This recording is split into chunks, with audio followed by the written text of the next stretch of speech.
Magandang umaga po sa ating lahat mga kabayan. Thanks God, huminto din ang ulan, huminto din yung hangin. Dahil ang dami ng apektado ngayon mga kabayan. Diyos ko po, kawawa naman. Kaya thank you God na kahit paano malungkot yung kalangitan na ganito lang. No? Kahit walang araw, basta walang hangin, walang ulan, makapahinga din po mga kabayan. So ngayon po mga kabayan, ay nandito po tayo muli kay Kuya Uming. Kahapon nandito kami, kailang wala po siya. Sinilip lang po namin yung bahay, tininan po namin kung nilipad na ba o ano nangyari. Pero awa ng Diyos po mga kabayan na nandyan pa rin, nakakabit pa rin at okay pa rin po siya mga kabayan. So ayan, nakita naman natin, bungad pa lang po mga kabayan ay sobrang sukal na, no? Noong nakaraan malinis, ngayon masukal na po mga kabayan kasi syempre umulan at mabilis tumubo yung mga damo. So ayan, ang lalaki na ng ating mga talong, ang lalaki na ng ating mga kamatis. So lilinisin natin yan mamaya mga kabayan.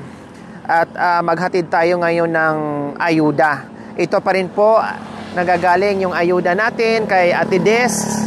Maraming salamat po Ate Des. Nandito po kami muli para maghatid ng pagkain ni Kuya Uming. Siyempre, same as usual po mga kabayan, lutuan natin si Kuya Uming. Although marunong siya magluto, kailang ang sarap sa pakiramdam na nilutuan natin siya, tapos ang sarap-sarap ng kanyang kain. Okay? So ayan po, pasilip po lang kunti ha. Ayan po yung mga pananim niya. Pananim namin pala. Tapos yung aming, wow, ang sarap-sarap naman nito mga kabayan. Spinach. Tapos titinan namin mga kabayan kung anong gagawin namin dito. Kasi medyo maputik nga po. Dahil 4 days o pang 5 days ngayon, di pa sure kung uulan. No? Pang 5 days ngayon na ganito yung panahon. So talagang putik kahit saan tayo magpunta. Lalo na dito kay Kuya Uming. No? Ayan. So halip po kayo mga kabayan. Kumustahin natin si Kuya Uming. Kuya! Morning po! Kumusta po kayo? Okay lang? Hindi ka nabasa? Ayos! Kagabi nga, buti hindi nilipad tong mga trapal natin, bubong natin. Hindi? Malakas bang hangin kagabi dito? Or hindi naman? Mahina lang? Okay, sige. Magkape po muna kayo. Mukhang magkakape po kayo. Sige, magkape po muna kayo kasi kami tapos na. Sayang yung mainit na tubig, Kuya Uming. Ayan po, Kuya Uming. Galing po to sa pagmamahal ng ating sponsor, mapagmahal na sponsor, Ate Des. Ayan, tapos yung mga ulam. Ito po. Kumain po kayo habang nagkakape kayo. May tinapay. Tamang-tama po, tamang-tama po, nadat na namin kayo nagko-coffee, so may tinapay. At nandito yung mga ulam. Binigyan. Ay, binigyan kayo. Maganda. Wow, maganda. Di ba? So dito. Paano Kuya Uming? Ano yung gagawin natin itong panggatong?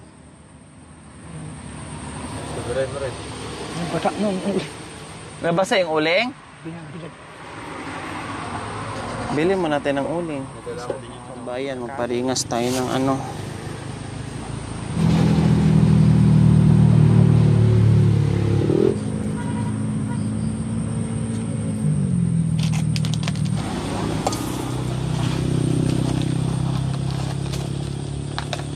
Tama lang po hanggang mamayang gabi sa inyo.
So ayan po mga kabayan, tapos na tayo magsaing ng kanin. Ayan.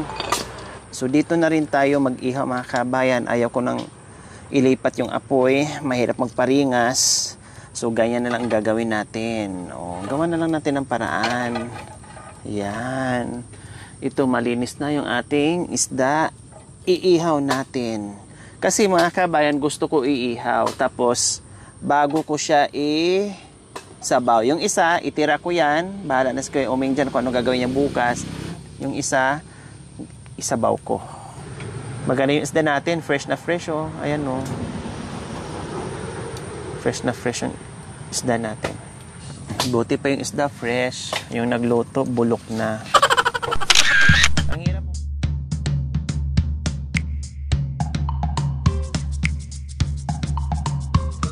Mga kabayan, no? Kasi maraming katanungan dito, bakit daw hindi natin bigyan ng kubo si Kuya Uming. So hindi po tayo nagkakamali mga kabayan sa naging desisyon ng team na wag tayo basta-basta maglagay ng kubo dito na walang pahintulot. Kasi imbes na okay na yung may-ari o yung caretaker dito na ganyan lang, kasi just in case na paalisin ay madali, no? Hindi mahihirapan. So ngayon po mga kabayan, nagkataon po talaga habang nandito tayo ay nakausap ng team yung caretaker po dito mga kabayan. Mabait, no? Nung una ay nagulat dahil nung una, 'di ba? Last month timbungan ng mangga. So nung una daw ay may nanguha ng mangga dito. Si Kuya Uming po 'yon. So binigyan, hinayaan lang. At unti-unti nagtatayo daw ng ganito mga kabayan. Yun nga, yung naabutan natin dito nakapirasong plastic lang na nababasa siya pag sapit ng ulan. Tapos nung una, siyempre normal na paalisin mo. Pero nanaig siguro yung awa ng caretaker at hinayaan na lang. Total nga ay ganyan lang naman yung tinutulugan. Yung may-ari po ay nasa Canada, no? At siguro napag-usapan na rin nila. At ang ayaw lang ay baka daw ay mag-establish dito mga kabayan. Totoo nga naman po yun. Gaya ng sinabi ko noon, marami nag-suggest bakit hindi ko patayuan. Dumating sa punto na nasabihan pa ako na unfair kung bakit hindi ko patayuan ng kubo. Bakit si Mami D, ang ganda ng bahay. Bakit yung iba nabigyan ko ng kubo. Bakit yung iba ganito, ganyan-ganyan. Depende nga po yun sa sitwasyon. No? Hindi ako nagkamali. Kasi kung ura-urada ako nagbigay ng kubo dito ko kayo Uming, ano mangyayari sa kanya? Kundi imbis na payagan siya ng may-ari na ganito na lang or yung caretaker, temporary, no? Or kahit ganyan lang habang buhay, na ganyan lang na hindi mahirapan paalisin, ay okay lang. Kung binigyan natin ng kubo, kundi anong iisipin ng may-ari tapos hindi pa tayo nagpaalam? Diba? Kakasuhan pa tayo. So, ang ayaw ng may-ari na ma-establish dito, or ibig sabihin, mga bato natin, malagyan natin, at mahirap din po sa may-ari, dahil danas ko na rin po yung mga kabayan, ikaw na nga yung may-ari, ikaw na may-ari, ikaw pa nagpatira. Minsan, ikaw na yung may-ari ng lupa na may tumira na hindi nagpaalam sa'yo, sa oras na paalisin mo, ay magagalit pa at magbayad ka pa. So, ganun po mga kabayan, mahirap. No? Samantalang, nakinabang ka ng nilang taon. Tapos pagdating ng panahon na kunin ng na may-ari at gamitin na yung lupa, magpapabayad ka pa, mataapang ka pa, magagalit ka pa. Ang masama, yung may-ari pa ng lupa. Danas ko na kasi mga kabayan. Kahit sa sarili naming lupa ng mga magulang ko, danas ko na. Kaya ayaw ko. Oh, ang sarap ng ating inihaw. Wow, ang taba ng ng tawag nito, bangos. Ayan. O, di ba? Ganun lang. Nagawa natin pa. Dito na rin tayo nagsaing, dito na tayo nag-ihaw, dito na rin tayo magsabaw. O, 3-in-1. Parang kape lang.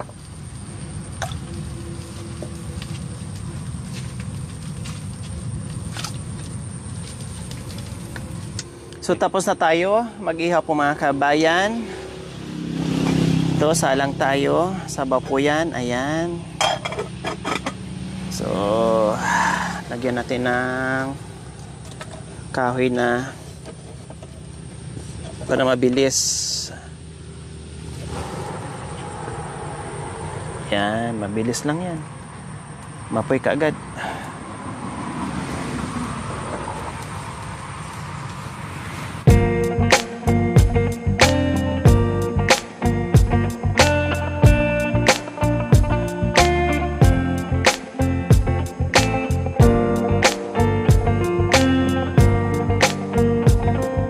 Kuya Oming, kakain po muna siya para hindi masayo yung init ng sabaw na masarap. Luto ni Makoy.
Ayos po.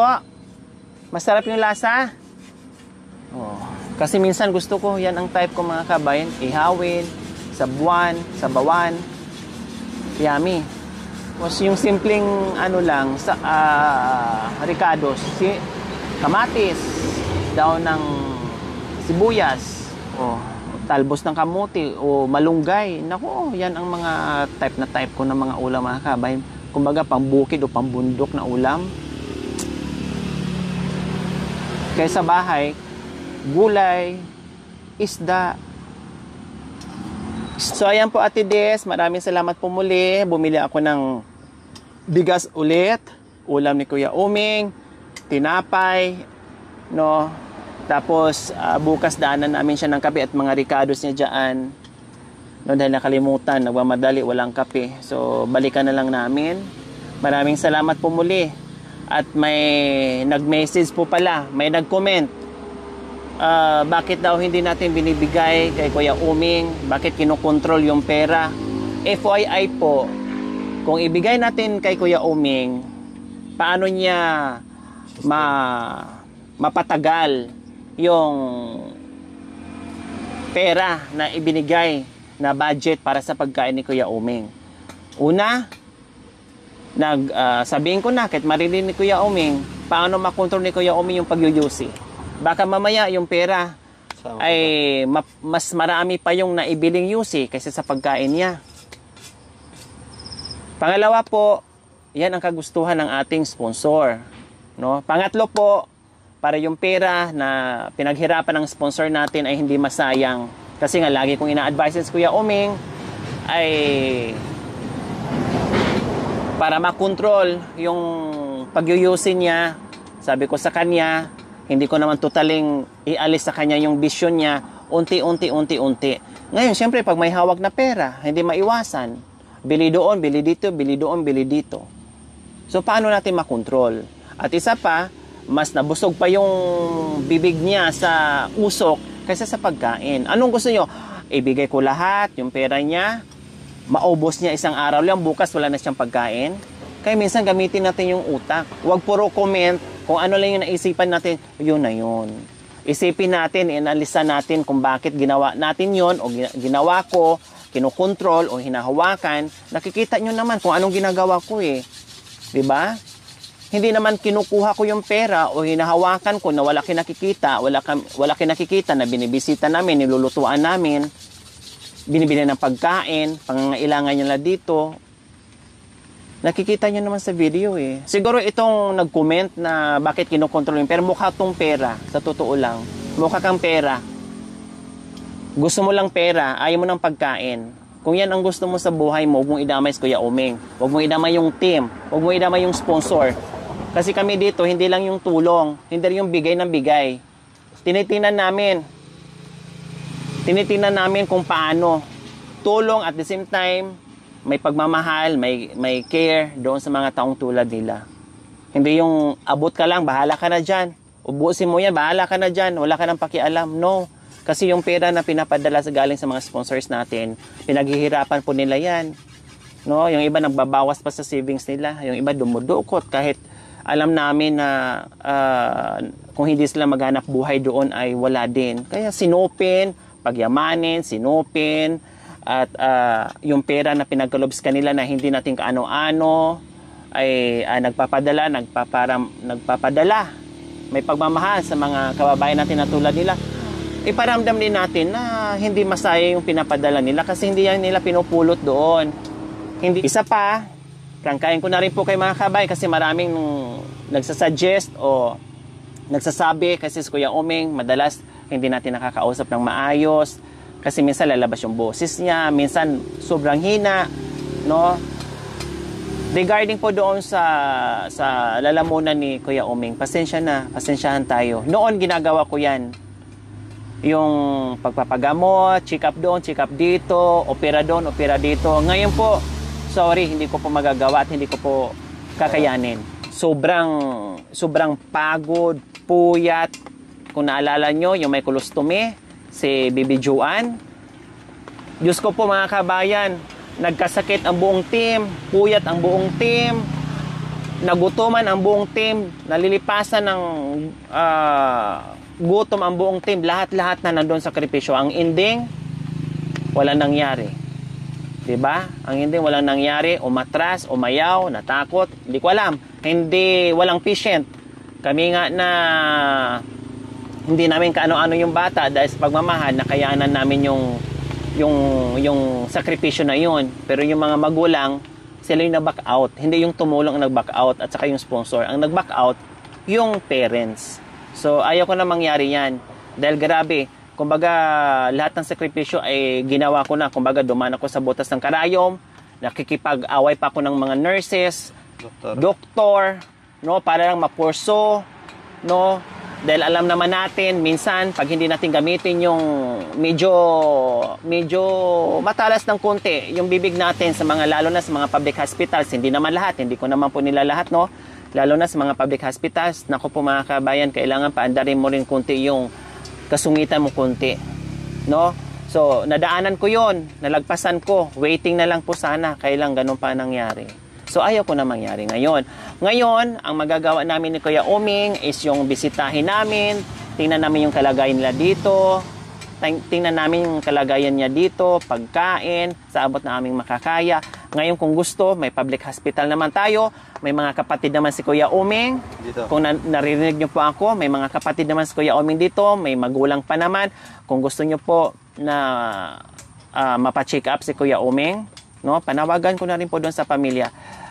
May public hospital naman tayo, may kapatid naman dito si Kuya Omeng, kung hindi ako nagkakamali, 2 or 3 kapatid ni Kuya Omeng dito, mismo sa Pangasinan. So, pwede nyo pong isakripisyo si Kuya Omeng, kapatid nyo, check up nyo, meron naman tayong mga libreng gamutan, so ilapit natin. Kasi ako po mga kabay noon, ginagawa ko rin po lahat ng part ko. Kung saan ako nakakalibre, kung saan ako nakakalapit na libre, ay pinapasok. Hindi baling nagsakripisyo kami ni Makoy, pila. Basta makalibre, sayang din. The rest, kung ano yung wala, yun ang binibili namin para kahit papaano mabawasan yung expenses. Siyempre, magasolina ka, pagkain mo, no? Merienda mo, laboratory, dahil ang laboratories lahat is nasa labas talaga yan ginagawa, no? Yung may mga ibang gamot-gamot na nalilibre ka at meron ka nilalapitan like SWA, PCSO, malasakit, basta pumila ka lang mga kabayan, tiyaga, sakripisyo, ay magagawa mo yan, di ba? So, pwede lang gawin yun. Kung nagagawa namin yun, ay 101% kung gustuhin nila, magagawa din. Sabi nga, kahit mahirap ka o anong sitwasyon mo dyan, pag gusto, may paraan. Pag ayaw, maraming dahilan. So, ganun lang po yung kasimple mga kabayan. Ang importante, hindi ko nagutuman si Kuya Omeng. Ang importante ay napakain ko si Kuya Omeng ng maayos. Abot na aming makakaya, may sponsor o wala, magbigay kami. Bahala ng Panginoon. Basta tuloy-tuloy yung ating ayuda. Okay? So maraming salamat po. And nabusog na. Siyempre, maraming salamat po muli Ate Des. Ayo, bago tayo alis mamaya, meron siyang hapunan. O, initin na lang niya yung sabaw. May ano na, may natira pang ulam. Ayan, hanggang bukas pa ngayon. Ang dami pa niyan. O, tapos may inihaw pa. O, maabutan pa ng ano yan. Tapos pagbalik namin ito, magbibirid ako ng tuyo. Ayan, o, may kanin pa hanggang bukas. O, ayan po, o, may araw, pero hindi makalabas-labas. Kumbaga, aninag lang. O, ngayon lang umulan ulit mga kabay mula kaninang umaga, ngayon lang, pero hindi naman ganun kalakas. Umambon lang, kumbaga dumaan lang. Yung araw nandiyan, hindi makalabas-labas po mga kabayan. Pati yung ilaw dito na sinilip namin sa Kuya Omeng kagabi, walang ilaw. Kasi paano? Yung panel. Pati doon kay Tatay Ray, hindi rin makailaw-ilaw dahil yung panel, syempre walang araw. Pang-apat, pang-lima na ngayon. Pang-limang araw na hindi na arawan yung panel ni Tatay Ray at saka ni Kuya Omeng. Kaya walang ilaw dito kagabi. Kuya Omeng, walang ilaw kagabi o umilaw lang saglit? O mahinang-mahina? Mahina daw. Meron daw pero mahina. So, ayan po mga kabayan. Ganun lang po.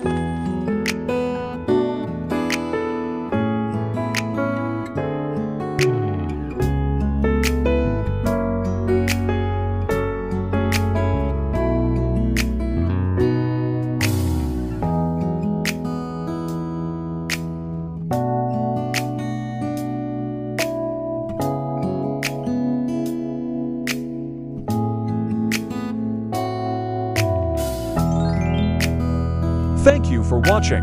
Don't forget to like, share, and subscribe.